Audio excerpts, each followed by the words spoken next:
What's good, YouTube? In this video, we're gonna be carving a pumpkin. I found this nice, decently round one. It does have some battle scars on the back from when it was growing, but we ain't worried about that. We're just gonna focus on the side that is the best looking one, and that's what we're gonna be doing the carving out. We're gonna have to cut a circle big enough for our hand to fit in around the top, and then take this top off, and then dig inside and do all that good stuff. Some of the things you're gonna need is a marker, preferably a permanent marker, because you don't wanna have to use a washable one like I'm gonna have to use, and it risks coming off while you're trying to carve, and you gotta redraw it, all that nonsense. And another thing you're gonna need is a decent sized knife. This is gonna be used to go in this way, so we can make that circle for our hand to fit through. So just big enough for your hand to fit through. Doesn't have to be much bigger than that. Maybe big enough to get your hand and a spoon in, so we can carve around and get all the insides of the pumpkin out. You're gonna need a smaller knife for some of the more detailed carving. And if you're doing a really detailed pumpkin, you might wanna come in with a very, very small knife like this to get some of the more intricate carving done. One last thing you're gonna need is a trash can, so you can throw away all your stuff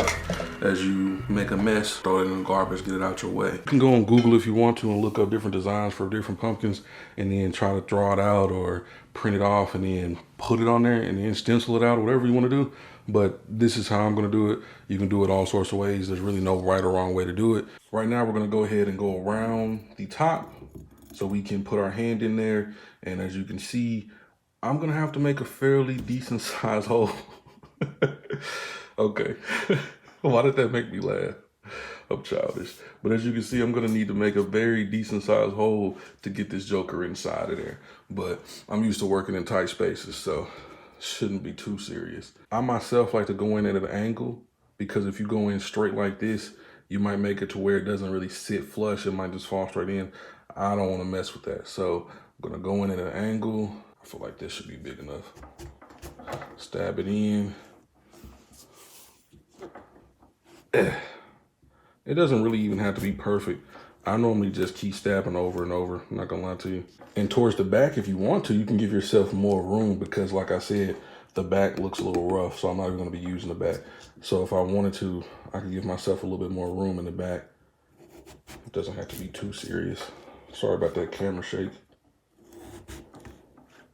If you want to, you can spin around so you can come from the other side, since you know about where you want to start. Well, that was the first time in the history of my candle usage days that I've ever knocked a candle off. Go ahead and see if I did it right. Yes, I did. Oh, yeah. Got the guts, got the innards. Yes, sir. You can go ahead and just simply cut that off. And then once I bring the pumpkin back into view, it fits perfect. And we even have enough room to work around inside of there. Ooh. All right, so when it comes to the actual carving out the inside of the pumpkin, you can do it a couple different ways. I'm just gonna go around the inside of the pumpkin and scrape it away from itself, so I can just reach in and pull some of it out. And also, if you're worried about touching this stuff on the inside, go ahead and get some gloves. It's all right. It's all right to get some gloves. Not everybody can handle digging in guts. So I understand. Not everybody's built like that. I myself am indeed built like that. So I'm going to be reaching in, hand first, fist first. You know what I'm saying? And we're just going to be doing a lot of that action. It's a favorite pastime of mine right here. Going to be reaching in, pulling that out. Reaching in, scooping it out. I'm making a terrible, diabolical mess right now. And you might need to make sure you have a towel on hand, because it's gonna be very hard to grip the spoon with slippery hand. I want this to be around the front, so I'm just gonna go ahead and freehand some eyes. Doesn't have to be perfect. I'm gonna probably cut around that.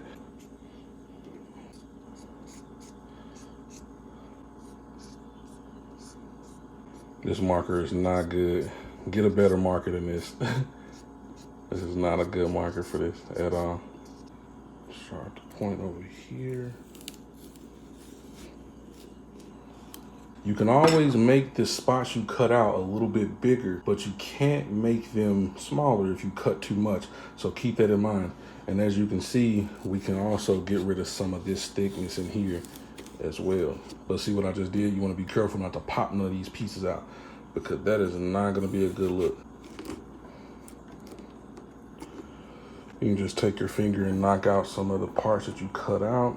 Doesn't even have to be very symmetrical if you don't want it to be. Do whatever. Pumpkins don't have to be perfect unless you're entering a pumpkin carving competition. And that's a whole nother situation. I'm not doing that. Now we're gonna come down here to the mouth. My favorite place, the mouth. You know what I'm saying? You gotta keep the mouth on point. Gonna go ahead and start over here. And if your knife is dull, you're gonna have to do a lot of in and out motions. But I'm just gonna try to give it a push on the inside. Be careful not to snap any of your points off though when you're doing this. Looking pretty handsome, buddy. Got a little something going on over there, but like I said, we are not in a pumpkin carving competition. We're just chilling, trying to enjoy this fall time of the year. That's it. This candle's too big, but I'm gonna just drop that in there. Bro's looking pretty handsome. Gotta clean this mess up. If you enjoyed the video, please slam the like button. It'd be greatly appreciated. Helps out the channel. And I'll see you in the next one. Peace.